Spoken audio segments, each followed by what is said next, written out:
오늘 말씀은 다니엘서 11장 1절부터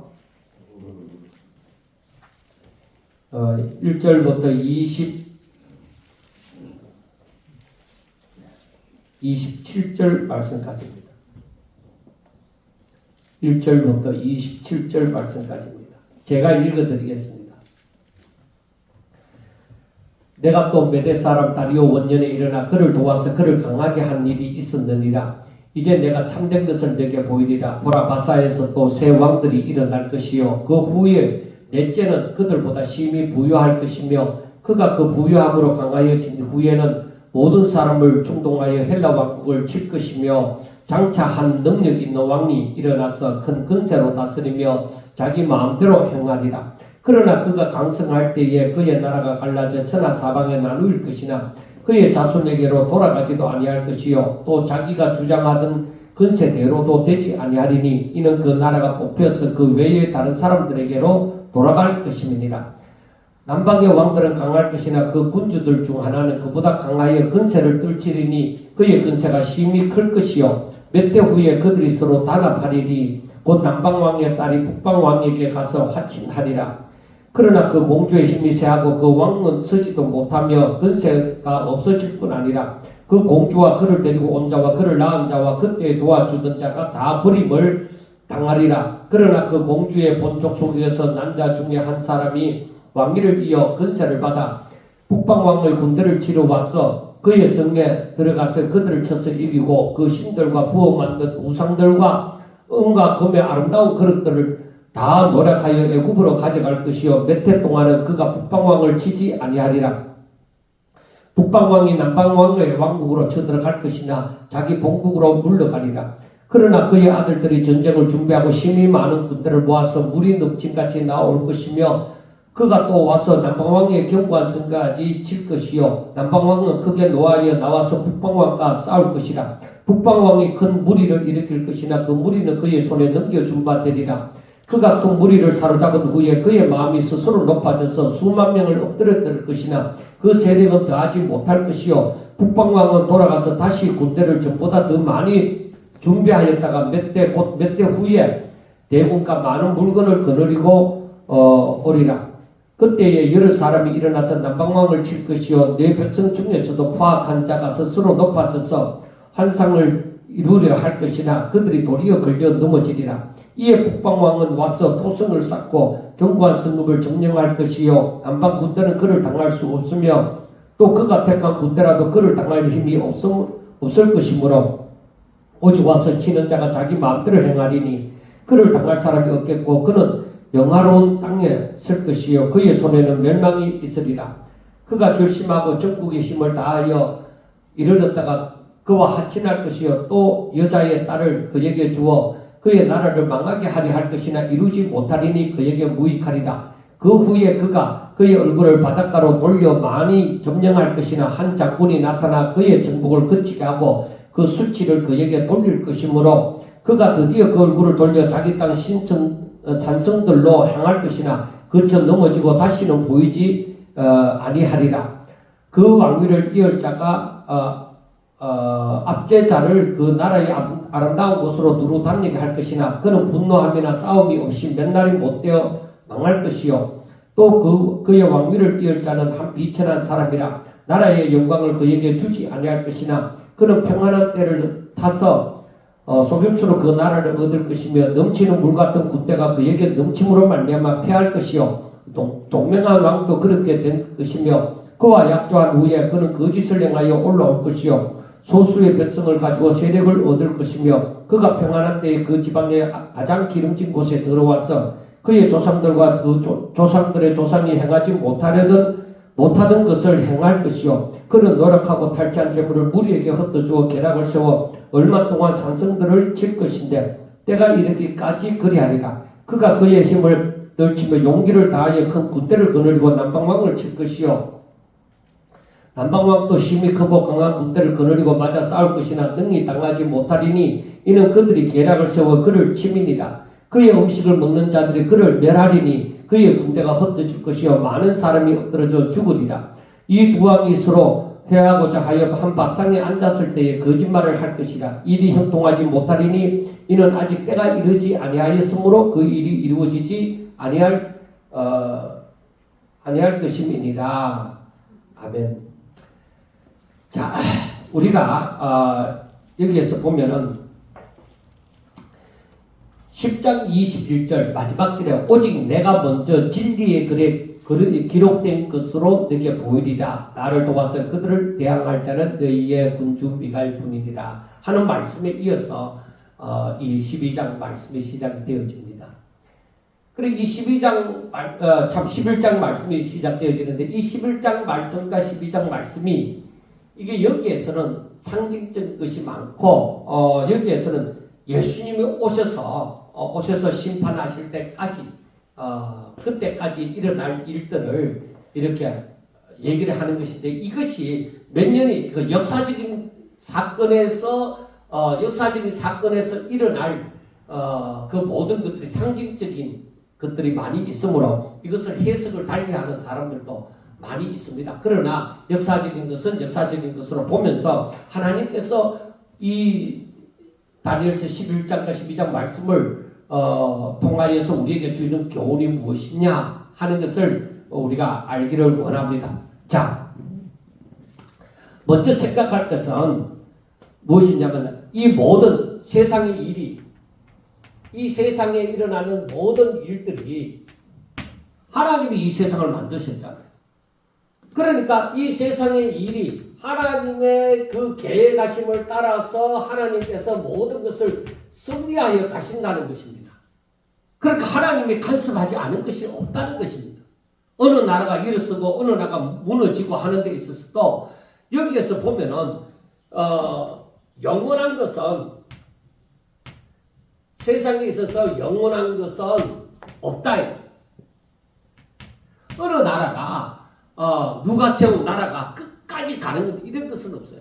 그래서 그 시대마다 강한 나라가 서요. 그 시대마다 강한 나라가 서는데 그 나라가 때가 되어져서는 망하게 되어지고 새로운 왕조가 서게 되어지고 하는 거예요. 그래서 우리가 보면서 금으로 비유되어졌던 바벨론이 섰잖아요. 그래서 이 바벨론이 망하고 난 다음에 메대와 바사가 서잖아요. 그리고 메대와 바사가 무너지고 그 다음에 헬라가 서잖아요. 헬라 시대가 도입하잖아요.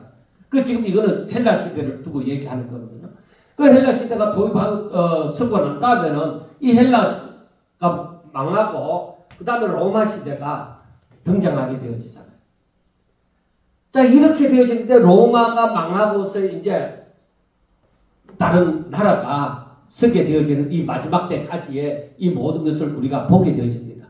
그리고 이 바벨론이 처음 나라냐 하면 그것이 아닙니다. 이때에 이 환상이 주어졌기 때문에 느부갓네살 왕으로부터 시작해서 그 다음에 벨사살 왕 때도 일어났고 그 다음에 다니엘에게 바벨론 왕 그 느부갓네살에게 나타났던 환상이 다니엘에게도 나타났단 말이에요.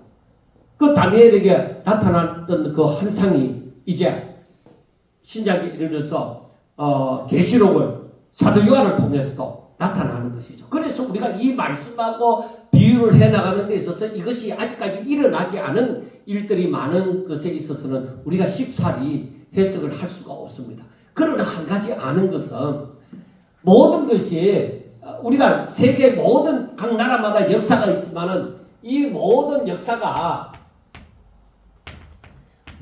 역사의 중심은 하나님께 그걸 봐야 돼. 그럴 때 나중에 여기에서 내 왕조가 서게 되어지는데 내 왕조 중에서도 버톨로미 왕조하고 셀루쿠스 왕조라는 내 왕조 중에서도 두 왕조만 여기에서 나타나는 거예요. 왜 그러냐 하면은 그 두 왕조가 이 이스라엘 하나님이 지금 그 가운데 역사는 유대와 관계가 있으므로 그래 이 유대 나라와 관계가 있는 두 왕조 버톨로미 왕조하고 저 북방 왕조하고 남방 왕조의 셀루쿠스 왕조하고 두 나라가 이 유대와 관련이 있으니까 그것을 중심으로 성경에서 말씀을 하고 있는 거예요. 그래 세상에서 다른 모든 것이 일어날지라도 오직 그 중심은 하나님이에요. 지금 하나님의 뜻이 이루어져 가고 있는 거예요. 우리가 창세기에서부터 시작을 해서 이제 우리가 그 다음에 아브라함으로부터 시작해서 모세로 말미암죠.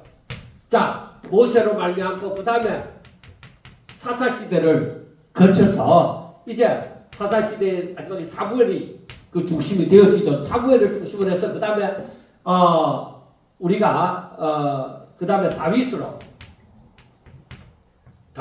이어지죠. 그 다윗으로 이어지는데 이들이 포로로 나중에 그 후손들이 포로로 잡혀가는 거예요. 포로로 잡혀가면서 나중에 이 로마 시대에 바로 예수님이 등장하게 되어지죠. 예수님이 등장하고 난 다음에 예수님이 성천하시고 난 다음에 누가 등장합니까? 사도들이 등장하죠. 예수님의 제자들. 사도들이 등장하잖아요. 자, 사도들이 죽고 난 다음에 누가 등장해요? 사도들이 죽고 난 다음에 누가 등장해요? 이거 여기에서부터는 누가 지명되어졌다고 할 것도 없이 하나님의 사람이 이제 이때부터는 등장을 하게 되어지는데, 그리고 이거 이때에는 분별을 못하면 안 되는 거야. 그러니까 이 시대에 사사시대로부터 이렇게 포로로 잡혀가기까지 이때는 선지자들이 역사를 했잖아요. 그 로마 시대는 예수님이 그 가운데 역사를 했잖아요. 그리고 초대교회 때는 사도들이 역사를 했잖아요.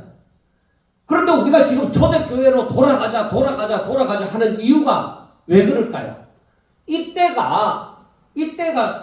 이때처럼 우리가 살아야 된다는 것이죠. 그런데 시대가 바뀌었죠. 모든 환경이 다 바뀌었죠. 정책이나 이 모든 것도 다 바뀌었죠. 초대교회로 아무리 돌아가고자 할지라도 어떤 게 초대교회로 돌아가느냐? 오직 하나님 중심으로 돌아가는 것이 초대교회로 돌아가는 거예요. 그러면 하나님 중심은 뭐를 얘기할까? 그것은 하나님 중심으로 산다는 것이 오직 믿음으로 하나님의 말씀을 듣고 오직 그에 따라서 순종하는 삶, 오직 하나님의 영광으로 이렇게 살아가는 삶이 바로 초대교회로 돌아가는 거예요. 다른 것이 초대교회로 돌아가자는 게 아니에요. 오직 믿음으로, 오직 말씀으로, 오직 순종함으로. 순종에는 여기는 성령의 역사가 일어나야 되는 거예요. 성령의 인도하심이 있어야 되는 거예요. 왜 구원받은 자들에게는 다 성령이 임해야 돼요? 성령을 선물로 받았다는 거예요. 그래서 우리가 오늘 이 11장을 보면서도 우리가 생각하는 것이 무엇이냐면 여기에 하나님의 간섭이 있습니다. 자, 1절에 보면은 내가 또 메대 사람 다리오 왕 원년에 그를 도와서 그를 강하게 한 일이 있었느니라. 이 말은 그 10장 21절에 이어서 미가엘이라는 천사가 다리오의 그 전쟁을 도와서 바벨론의 침략을 성공시켰다 하는 그 얘기입니다. 그러니까 여기에도 뭐요? 하나님이 간섭하신 것이죠. 다리오를 도와서 그렇게 하신 것이죠. 자, 그 다음에 이제 내가 참된 것을 그러니까 다니엘에게 보여주고자 하는 그것을 내게 보여주리라.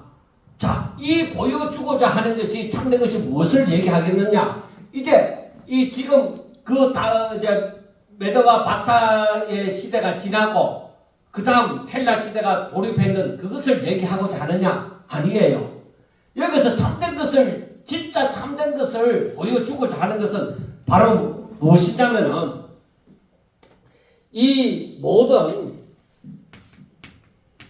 물론 해석하는 사람마다 다르겠지만은 우리가 이 성경을 가만히 보면서 하나님께서 뭘 말씀하시고자 하느냐?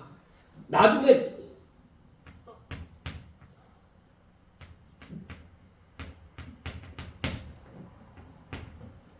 안티오쿠스 에피파네스라는 왕이 등장을 할 것이다. 이 왕이 등장할 것인데 이 왕이 이제 다음 주에 얘기할 건데 이 왕이 어떤 왕이냐? 이것은 거짓말 하는데 아예 천재다. 거짓을 아예 일삼는 자이고 결국 이것은 뭐냐면 유대교에 대해서 유대 사람들을 핍박하고 저들을 박해함으로 말미암아서 저들의 하는 그 종교 행사라고 얘기하니까 그렇지만 그들이 하나님을 믿는 그 의식, 그 방법, 이 모든 것을 무너뜨려버립니다. 그리고 제가 그 성전에 가증한 것을 세울 것이다. 이때가 온다는 것이죠. 이때가 오는 것. 자, 앞으로 세상이 이렇게 바뀌어져 가면서 분명히 이때가 온다. 내가 이걸 말하겠다. 이걸 말해주겠다. 하는 거예요. 그래서 우리가 이제 다음 주에 하는 그 오늘 마지막에 나타나지만은 거기에서 말씀하는 것이 무엇이냐? 안티오쿠스 에피파네스의 등장이 되어지기까지 역사를 이제 얘기를 해 가는 거예요. 그 역사가 무엇을 말해주느냐 하는 것을 우리가 또 알아야 되는 것입니다. 뭐 어느 왕이 들어서서 누가 어떻게 전쟁을 하고 싸워서 이겼다 졌다 하는 거 그게 중요한 게 아니에요.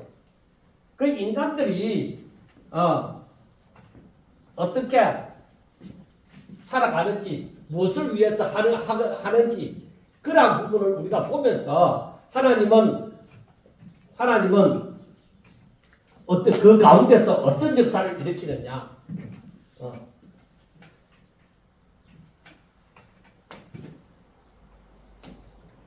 그래서 우리가 하나님의 그 계획과 섭리를 제대로 알지 못하면은 이걸 제대로 볼 수가 없는 거예요. 자칫하면은 이 역사의 흐름에 딸려가 버리는 거예요. 그래서 우리가 여기에서 보면은 이제 안티오쿠스 에피파네스라는 왕이, 그러니까 성전의 멸망에 가증한 것을 세우는 그 왕이 나타나기까지 이제 어떤 경로가 이루어지느냐는 것입니다. 자, 바사에서 그러니까 우리가 뭐를 알아야 되느냐면은 그 바벨론 왕이 그 느부갓네살이 보았고, 그리고 다니엘이 본 환상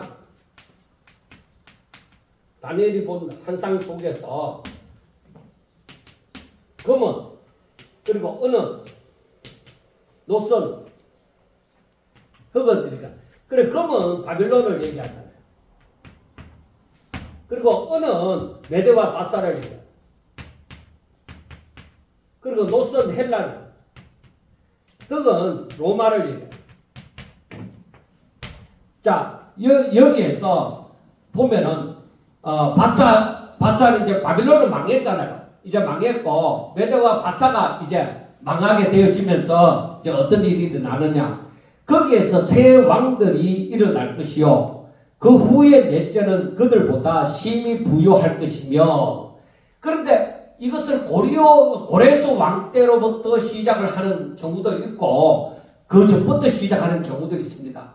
그런데 고레스 왕을 이어서 바사 제국의 왕이 될 새 인물이 나타나는데 여기에서 물론 이 왕들을 몰라도 됩니다.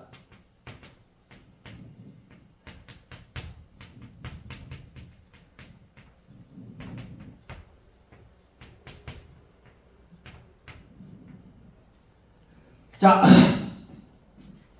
우리나라 사람들이 아니니까 이런데 캄비세스와 스멜티스와 다리오 1세를 이 세 왕을 얘기하기도 하고 다른 학자들은 다른 사람을 얘기하기도 합니다. 그런데 이 세 왕들이 일어날 것이고 그 다음에 중요한 것은 그 다음 왕이 아수에 우리가 일반적으로 다른 왕이라고도 하지만 아수에로 왕이 바사의 에스더에서 나오는 아수에로 왕이 등장하게 되어진다. 그런데 그 아수에로 왕이 심히 부유할 것이고 그가 그 부유함으로 강성한 후에는 모든 사람을 충동하여 헬라 왕국을 칠 것이며 하고 얘기합니다. 그러니까 이 아하수에로 왕이 그 모든 인적 물적 자원을 총동원해서 이제 마게도냐를 그 침략을 할 것이지만은 그 살라미스 해전에서 여기에서 패하여 버리는 거예요. 그래 그 집으로 말미암아서 이제 그 헬라 왕국을 칠 것이나 거기에서 대패함으로 말미암아 3절에 보면은 장차한 능력 있는 왕이 일어났어. 그래 장차한 능력 있는 왕이 누구냐? 알렉산더 대왕.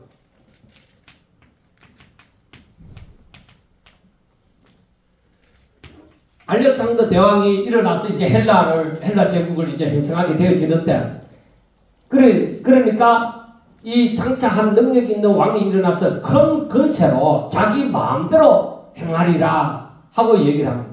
그러니까 이 알렉산더 대왕이 일어나서 세계를 다 묶으려고 그렇게 꿈을 꾸었는데, 그런데 인도를 치러 가는 도중에 그가 갑자기 열병으로 말미암아 갑자기 죽은 거예요. 그래서 여기에서 보면은 자기 마음대로 지금 행하면서 살았는데 이 사람이 인도를 치러 가다가 열병이 일어나가 죽지 않았나 이 말이에요. 그러니까 그가 이 큰 건세로 자기 마음대로 행하고 할 때에 이게 뭐예요? 뭐를 나타내 주는 거예요? 이것은 교만이다. 자기에게 다른 게 안 보이는 거예요. 그러니까 세계 재패를 꿈꾸고 이렇게 전쟁하러 그 인도 쪽으로 원정 가던 중에 그가 열병으로 죽는 거예요. 그래서 우리가 사람 이름 모른다. 성경을 보면서도 생각하는 게 진짜 사람 이름 모른다. 하나님께서 이 사람을 세우고자 하면은 그때 열병으로 안 죽었을 것인데 이 사람이 점점 더 교만하게 되어질 때에 그 교만하게 되어지는 왕들은 끝내 그 꿈을 이루지 못하고 죽습니다. 역사적으로 볼 때에 성경을 보더라도. 그래서 그가 교만함으로 말미암아서 이제 열병으로 죽게 되어지니까 그러니까 자기 후손에게 자기 아들에게 그 용기가 물려지는 것이 아니라, 자 4절에 보면은 그가 강성할 때에 그의 나라가 갈라져 천하 사방에 나눌 것이다 하고 얘기를 합니다. 그러니까 그가 이렇게 세계 재패를 꿈꾸면서 살아갈 때에 오히려 그가 열병으로 죽고 이제 그 나라가 사방으로 나누어지는데, 첫째는 톨레미 왕족, 프톨레미라고도 얘기하는데 톨레미 왕족, 그 다음에 두 번째는 셀루쿠스 왕족, 그 다음 세 번째는 케산드 왕족, 그 다음 네 번째는 아시마쿠스 왕조라고 얘기합니다. 그러니까 이렇게 각 지역을 따라서 땅을 나눠먹기를 했는 거예요. 나눠먹기를 했는데 이 프톨레미 왕조, 톨레미 왕조라고도 하는데 이 프톨레미 왕조하고 셀루쿠스 왕조는 유대라는 나라와 이스라엘과 이 관계가 있습니다. 그리고 이 두 나라는 섰다가 이제 상관이 없는 것이므로 여기에서 자세하게 나타나 있지 않습니다. 그래갖고 그의 자손에게로 돌아가지도 아니할 것이요 또 자기가 주장하는 근세대로도 되지 아니하리니 이는 그 나라가 뽑혀서 그 외에 다른 사람에게로 돌아갈 것이니라. 결국은 알렉산더 대제가 그 꿈을 이루지 못하고 그 자식에게도 그 후손에게도 올라가지도 못하고 왕조는 갈라지게 되어지죠. 그렇기 때문에 이 프톨레미 왕조하고 셀루쿠스 왕조는 유대 역사와 관련이 있으므로 이 성경은 이 두 왕조를 중심으로 이제부터 나타납니다. 이제 그 프톨레미 왕조, 여기에 톨레미 왕조라고도 하는데 프톨레미 왕조라고도 많이 씁니다. 그런데 이 프톨레미 왕조를 남방이라고 얘기하고 북방은 셀루쿠스 왕조가 북방이라고 얘기를 합니다. 그런데 우리가 알아야 되는 것은 5절에 보면은 남방의 왕들은 강할 것이나 그 군주들 중 하나는 그보다 강하여 근세를 떨치리니 그의 근세가 심히 클 것이요. 그래 이게 프톨레미 왕조가 남방 왕이고 이 셀루쿠스 왕조가 이 북방왕인데 그 이 셀루쿠스 왕조는 어떻게 해서 생겨났느냐면 원래 프톨레미 왕조의 그 장군이었습니다. 셀루쿠스가. 그런데 이 장군이 이 프톨레미 왕조보다 힘이 더 센 거야. 그러니까 반역을 하고 이것은 애굽이고 애굽을 중심으로 썼고 이거는 수리아 땅을 중심으로 쓴 거예요. 그래서 이 프톨레미 왕조에서 나와서 이 수리아를 차지하고 셀루쿠스 왕조를 세운 거예요. 그러니까 셀루쿠스 왕조가 굉장히 힘이 있었죠. 그래서 몇 해 후에 그들이 서로 단합하리니 곧 남방의 딸이 북방 왕에게 가서 화친하리라 하고 얘기를 합니다. 그러니까 이게 이제 세월이 가면서 그 다음 2세 때에 2세로 이제 넘어가죠. 처음 창건한 왕조를 창건한 그 왕에게서 그 다음 2세 때로 이렇게 넘어가는데 그때에 이 6절에 몇 해 후에 그들이 서로 단합하리니 곧 남방 왕의 딸이 북방 왕에게 가서 화친하리라 하는 것은 이 남방 왕의 딸이 베레니스라는 사람이에요. 이름이 이 베레니스라는 남방 왕의 딸을 북방 왕 안티오코스 2세에 이제 주는 거예요. 그 이제 정략 결혼, 쉽게 말하면 정략 결혼을 하는 거예요. 우리가 서로 이제 친하게 지내자 하면서 정략 결혼을 하는 거예요. 그 솔로몬이 그 나라를 더욱더 크게 하기 위해서 정략 결혼을 해서 많은 여자를 이웃에 많은 공주들을 데리고 왔잖아요. 그래서 나중에 그게 올가미가 되어졌지만은 그래 베레니스라는 그 프톨레미 왕조의 그 딸을 이 북방 왕조에게 왕에게 준 거죠. 그런데 그때에 이 북방 왕은 아내가 있었습니다. 그래서 라우디스라는 그 아내가 있었는데 이 남방 왕이 자기의 공주를 주니까 또 그를 또 아내로 삼은 거예요. 그러니까 라우디스라는 이 아내가 화가 난 거죠. 화가 나서 결국에는 안티오코 2세를 그러니까 북방 왕을 자기 남편을 죽여버린 거예요. 독살을 시켜버린 거예요. 그러니까 결국에는 이 정략 결혼이 이루어지지 않는 거예요. 그래 이것을 보면서 또 하나 생각하는 것이 인간이 별의별 방법으로 다 하고자 할지라도 그 결국에는 뭐 성공한 것 같지만은 얼마 있지 않아서 그게 깨진다, 무너진다. 인간적인 어떤 방법을 하더라도 하나님 뜻이 아니면 안 되구나 하는 것을 알게 되어집니다.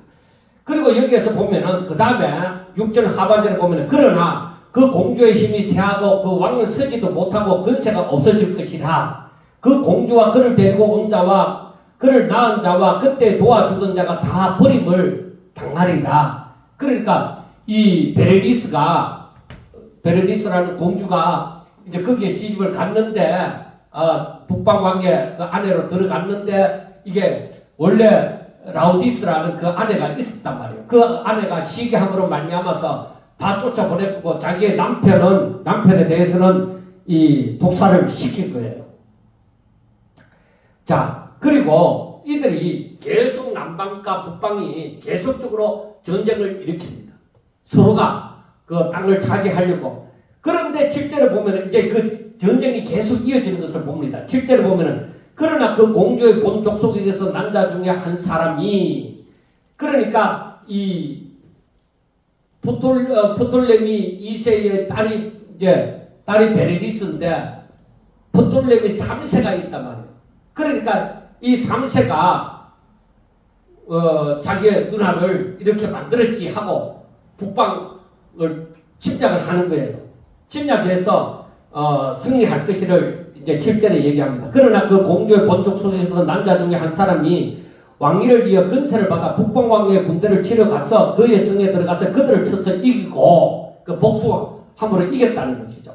그리고 8절에 보면은 그 신들과 부어 만든 우상들과 은과 금의 아름다운 그릇들은 다 노력하여 애굽으로 가져갈 것이요 몇 해 동안은 그가 북방왕을 치지 아니하리라. 북방왕이 남방왕의 왕국으로 쳐들어갈 것이나 자기 본국으로 물러가리라. 그 실패를 하게 되어진다. 그리고 전쟁에 승리해서는 전리품을 가지고 가는데 나중에 북방왕이 다시 복수하려고 남방을 치려고 하다가 결국에는 성공하지 못한다 하는 것을 얘기합니다. 그리고 10절부터 보면은 그러나 그의 아들들이 즉 북방왕의 아들들이 전쟁을 준비하고 심히 많은 군대를 모아서 물이 넘치같이 나올 것이며 그가 또 와서 남방왕의 견고한 성까지 칠 것이요. 이제는 북방왕이 또 승리하는 거야. 이제는 북방왕이 승리하고 남방왕이 승리하고 북방왕이 승리하고 이게 교대교대로 이렇게 이제 전쟁은 계속되어집니다. 11절을 보면은 남방왕은 크게 노하여 나와서 북방왕과 싸울 것이나 북방왕이 큰 무리를 일으킬 것이나 그 무리는 그의 손에 넘겨준 바 되리라. 그가 큰 무리를 사로잡은 후에 그의 마음이 스스로 높아져서 수만 명을 엎드려 떨을 것이나 그 세력은 다하지 못할 것이요 하고 얘기합니다. 그러니까 이 다시 북방왕이 승리를 했잖아요. 그런데 남방왕이 그 다음 세대가 힘을 모아서 또 북방왕을 치는 거야. 북방왕을 아주 크게 치고 난 다음에는 그 마음이 또 교만해져서 어떻게 되어지느냐면은 이제 유다 예루살렘의 성전에 들어가서 율법을 무시하는 행동을 하는 것입니다. 그래서 13절에 보면 북방왕은 돌아가서 다시 군대를 전보다 더 많이 준비하였다가 몇 대 후에 대군과 많은 물건을 거느리고 오느니라. 그러니까 전쟁이 그 이후에 계속 한 12년 동안 계속 전쟁이 계속되어집니다. 그 다음에 14절에 보면은 그때에 여러 사람이 일어나서 남방왕을 칠 것이요 내 백성 중에서도 포악한 자가 스스로 높아져서 한 상을 이루려 할 것이나 그들이 도리어 걸려 넘어지리라.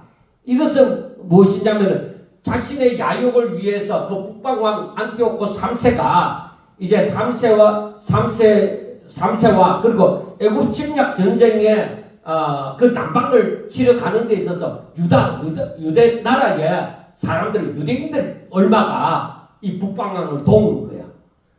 도움으로써 이 결국에 도움을 얻느냐 저들이 덕을 보느냐 그게 아니라 오히려 북방왕을 그 유대 땅에 끌어들이는 꼴이 오히려 되고 말하는 거예요. 그래서 이걸 보면서도 또 생각하는 것이 하나님의 백성은 하나님을 바라보고 하나님을 의지해야 된다. 오히려 주변 나라를 의지하고 주변의 다른 것을 의지하게 되어질 때 하나님이 결코 그것을 기뻐하지 않는다는 거예요. 하나님께서는 오로지 하나님 앞에 문제가 있으면 하나님 앞에 나와서 기도하고 하나님을 의지하고 하나님이 죽이 되든지 밥이 되든지 하게 할 때에 그대로 따라가면 된다. 우리 하나님의 사람들은 오직 하나님을 바라보고 하나님을 의지할 것이지 사람 의지할 것이 아니라는 것을 알게 되어집니다. 자, 그 다음 15절에 보면은 이에 북방왕 와서 토성을 쌓고 견고한 성읍을 점령할 것이요 남방 군대는 그를 당할 수 없으며 그가 택한 군대라도 그를 당할 힘이 없을 것이므로 오직 와서 치는 자가 자기 마음대로 행하리니 그를 당할 사람이 없고 그는 영화로운 땅에 설 것이요 그의 손에는 멸망이 있으리라. 그러니까 북방의 왕인 안티오코 그 3세가 이 남방만 치는 것이 아니라 그와 함께 했던 유대인들을 통하여서 오히려 유대 땅에 들어가서 오히려 그 유대 사람들을 괴롭히게 되어진다는 것입니다. 그런데 17절 보세요. 그가 결심하고 전국의 힘을 다하여 이르렀다가 그와 하친할 것이요 또 여자의 딸을 그에게 주어 그의 나라를 망하게 하려 할 것이나 이루지 못하리니 그에게 무익하리라. 이 말씀은 무슨 말씀이냐 하면은 승리했잖아요. 안티오코 3세가 승리했잖아요. 그런데 승리했는데 자기 딸이 누구냐면 클레오파트라예요. 그래 클레오파트라를 이 톨레미 왕조의 남방 왕에게 주는 거예요. 왜 주는지 압니까? 이제 그 남방의 그 애국도 완전히 자기 거로 만들려고 자기 딸을 준 거예요. 이번에는 내가 힘이 약해서 주는 것이 아니라 내 딸을 거기에 시집을 보내갖고 그 딸이 나에게 협조함으로 내가 그 애국 땅도 다 차지하리라. 그런 속셈으로 줬는데 이 클레오파트라가 아버지를 배신한 거예요. 아버지를 배신함으로 말미암아서 이 남방 땅을 자기의 수중에 넣고 자는 것이 결국에는 실패를 한 거예요. 클레오파트라가 아마 자기 남편을 너무 사랑해서 그런지 알지 못하지만은 그래서 안티오코스 3세가 그 자기 계획이 무너져 버립니다. 자, 그래서 18절에 보면 그 후에 그가 그의 얼굴을 바닷가로 돌려 많이 점령할 것이나 그 바닷가로 돌린다는 것은 지중해 여러 섬들을 나라를 이제 점령을 한다는 것이죠. 그런데 한 장군이 나타나서 그의 정복을 거치게 하고 그의 수치를 그에게로 돌릴 것이므로 그가 드디어 얼굴을 돌려 자기 땅 산성들로 향할 것이나 거쳐 넘어지고 다시는 보이지 아니하리라. 이게 무슨 말씀이냐면 한 장군이 나타났다는 것은 이것은 로마의 장군이 나타나서 막내시마 그 전투에서 안티오코스 3세를 이겨버리는 거예요. 그러니까 안티오코스 3세가 굉장히 부강해졌는데 그 자기 딸을 그 시집 보냈다가 거기에 대해서 성공치 못하고 이제 다시 지중해 연안의 그 섬나라들을 자기의 속국으로 다 만들고 난 다음에 이제 점점 더 이제 세력을 확장해 가는 중에 이 로마의 한 장군이 그러니까 루시우스 스키피오라는 그 장군이 막내시마 전투에서 로마의 한 장군이 막내시마 전투에서 안티오코스 3세를 이겨버리는 거예요. 그래서 이 안티오코스 3세가 그 다시 나라를 부강케 만들려고 하다가 거기에서 죽는 것입니다. 자, 그 다음에 보면은 이 셀루쿠스 이제 4세가 등장합니다. 안티오코스 에피파네스가 이제 드디어 등장을 하게 되어집니다. 그래서 그 왕위를 이을 자가 압제자를 그 나라의 아름다운 곳으로 두루 다니게 할 것이나 그는 분노함이나 싸움이 없이 몇 날이 못되어 망할 것이요. 그러니까 셀루쿠스 4세가 폭정을 일삼다가 그 부하에 의해서 졸지에 피살됐다는 것이죠. 그래서 이제 에피파네스가 등장하게 되어지는데 그 에피파네스가 어떤 사람이냐면 21절에 또 그의 왕위를 이을 자는 한 비천한 사람이다. 또 얘기를 했습니다. 그러니까 수리아의 왕권을 장악한 자가 바로 안티오코스, 저 북방을 장악한 자가 안티오코스 3세인데 그 이후에 안티오코스 3세 아들이자 셀루쿠스 4세의 동생인 악명 높은 안티오코스 에피파네스가 이제 비천한 사람이라는 것이죠. 비천한 사람인데 나라의 영광을 그에게 주지 아니할 것이나 그가 평안한 때를 타서 속임수로 그 나라를 얻을 것이며 하고 얘기를 합니다. 그래 부왕이 자기 아버지가 로마에 항복했을 때에 그곳에 인질로 이 안티오코스 에피파네스가 인질로 잡혀 있었습니다. 인질로 잡혀 있었는데 얼마 후에 자기 조카를 자기 대신 그 인질로 잡혀 있게 하고 자기는 나와서 그 왕위를 오히려 차지한 거예요. 그래서 비천한 사람이고 속임수로 그 나라를 얻을 것이다. 그렇게 얘기를 했습니다.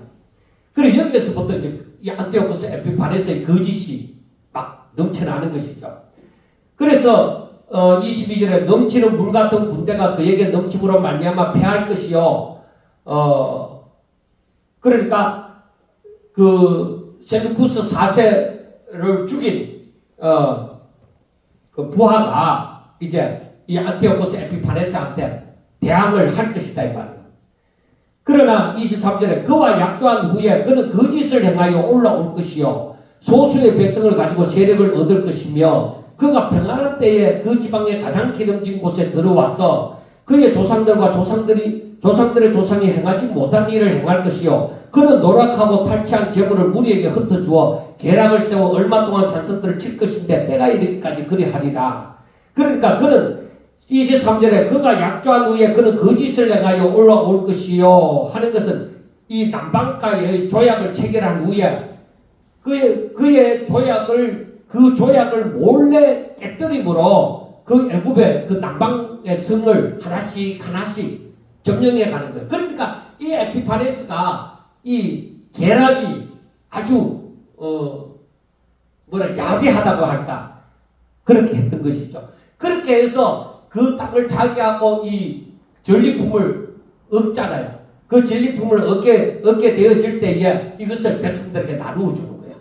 나누어 주면서 그 마음을 이제 받기 시작하는 것입니다. 그래, 이것도 하나의 술수이죠.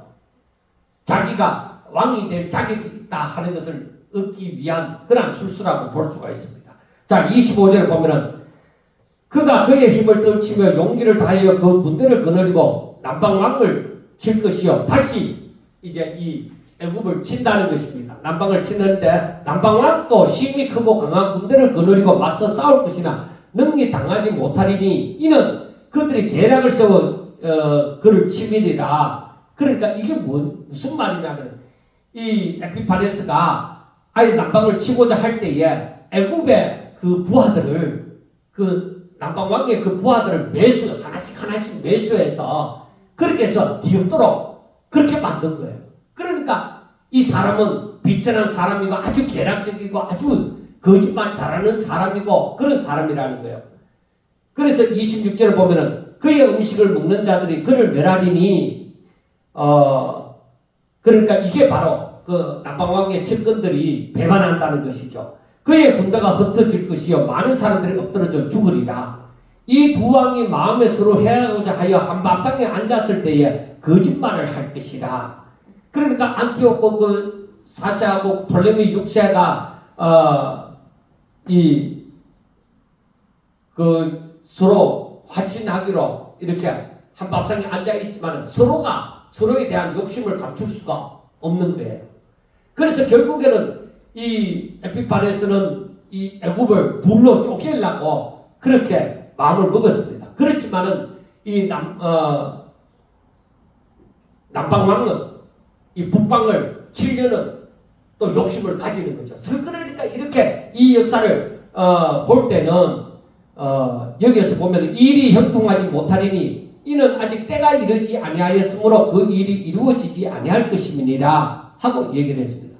때가 이르지 않았다. 그래서 우리가 여기에서 보면은 이 세상은 사람들의 욕심으로 얼룩진다. 자기 욕심으로 절대적으로 하나님께 영광 돌리고 하나님 앞에 바로 살고 하나님 뜻대로 살고 이런 마음을 사람들이 가지는 것이 아니라 사람들이 조금만 우리가 지금까지 보았지만 사람들이 조금만 잘 되면 뭐예요? 그 마음이 교만함.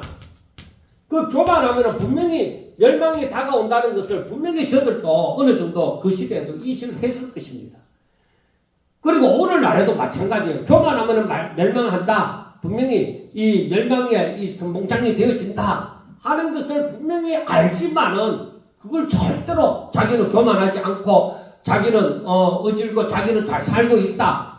그런 오히려 사탄의 게임에 빠져서 이 교만에서 벗어나지를 못하는 거예요. 그러다 보니까 사람들은 이 모든 시대가 뭐 어느 시대 어느 나라 뭐 할 것 없이 어느 사람 할 것 없이 전부 다 교만함으로 이제 다 망하게 되어지는 이런 것을 보면서 우리가 교훈을 얻습니다. 그래, 교만하면 망해. 내 사명은 하나님을 경외하는 거야. 이 마음을 끝까지 고수하는 것이 참 힘들다는 것입니다. 그래서 우리가 그 북방왕을 도와서 애굽을 치고자 했던 그 유대인들 일부분의 사람들 그것도 뭐냐면 자기들이 기득권을 얻고자 한 것이기 때문입니다. 그래서 우리는 이러한 그 역사적인 사건을 통해서 가만히 보면서 아하 세상은 서로 눈에 안 보여서 그렇지 속으로는 서로 물고 뜯고 서로 짓밟으려고 생각하는 것이다. 그 지금 일본에서 G7 모여갖고 한국도 동참하고 있지만은 참 저는 그 정치판을 볼 때에 마지막 때를 향해 가는 데 있어서 사람들이 이렇게 되지 않을 것이다 이렇게 생각하는데 사람들은 자기밖에 모르는 거야. 자기 나라밖에 모르는 거예요. 왜? 자기만 자기가 이 자기밖에 모르지 않고서는 백성들한테 원망을 들을 것이잖아요. 그럼 뭔가 기득권을 얻으려고 하고 그러려고 하면 다른 나라를 짓밟아야 되고 다른 사람을 짓밟아야 되고 이런 게 있습니다. 그래서 우리가 이걸 보면서 생각하는 것이 무엇이냐? 말세를 향하여 간다. 말세를 향하여 간다.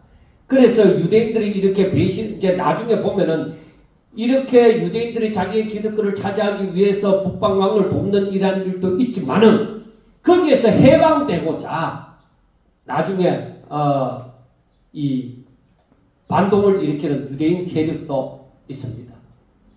그래서 우리가 이러한 사실들을 가만히 보면서 생각하는 것이 나도 이들의 싸움에서 나도 동참해서 나도 승리하기를 원하는가? 아니면 내 형편이 어떤 가운데서라도 나는 하나님의 사람이기를 원하는가? 그것을 우리가 생각해야 될 줄로 압니다. 세상에서 아무리 뭘 승리했다, 내가 성공했다, 뭔가를 이루었다 할지라도 언제 무너질지 모릅니다. 우리에게 남는 것은 영원한, 정말 영원하신 하나님의 뜻을 쫓아 우리가 살아가는 것이 바로 모든 공력이 다 불타 없어지는 순간이라도 그것은 타지 않는다고 분명히 우리가 알고 있잖아요. 그래서 내가 지금 살아 숨쉬고 사는 것이 뭘 위해서 사느냐? 영원한 것을 위해서 사느냐? 아니면 이 땅에 있다가 사라질 것을 위해서 사느냐? 나의 삶의 가치는 어디에 있느냐? 참 이거 뒤바꾸기가 쉽지 않습니다. 내 생각, 내 사고, 내 중심이 이거 뒤바꾸기가 어렵습니다. 평안할 때는 아이고 그렇게 하지요, 어떻게 하지요 하지만 환난이나 핍박이 탁 닥치게 되어지면은 사람들은 다 자기만 생각하고 감사할 줄도 모르고 은혜도 모르고 자기의 욕심을 따라서 어떻게 하면 내가 살아남을까 그걸 생각합니다. 우리의 나라는, 우리의 본능은 분명히 저 하늘나라에 있다는 것을 알면서도 우리가 그렇게 되는 것은 내가 하나님의 말씀을 온전히 믿지 못하고 하나님을 온전히 사랑하지 못했다는 증거가 되어져요. 그래서 우리는 이러한 성경을 바라보면서 나는 어떠할까? 나는 어떠할까? 나는 무엇을 바라는가? 하는 것을 생각해보면서 우리가 다음 주에 이 안티오쿠스 에피파네스가 하는 짓들을 가만히 보면서 정말 나는 이 시대에 무엇을 하면서 살아야 될 것인가, 어떤 마음으로 살아야 될 것인가 하는 것을 깨달을 수 있기를 바랍니다. 기도드리겠습니다. 하나님 아버지, 사랑하는 자들을 지켜주시고 붙잡아 주시옵소서. 마지막 때 어떠한 일이 일어날지 우리는 자세하게 알 수 없지만은 그러나 분명히 하나님이 승리하시고 분명히 핍박이 닥치고 분명히 환난이 닥치고 하는 것을 압니다. 하나님, 아무리 어려운 순간에라도 저희들이 하나님의 이름을 부르는 것을 게을리하지 않게 하여 주시고 항상 하나님의 말씀을 생각하며 하나님의 약속의 말씀을 부여잡고 소망을 잃지 않게 하여 주시고 용기도 잃지 않게 하여 주시고 오직 믿음으로 강하고 담대한 하나님의 군사되어 살아갈 수 있도록 도와주시옵소서. 예수님 이름으로 감사하며 기도드리옵나이다. 아멘.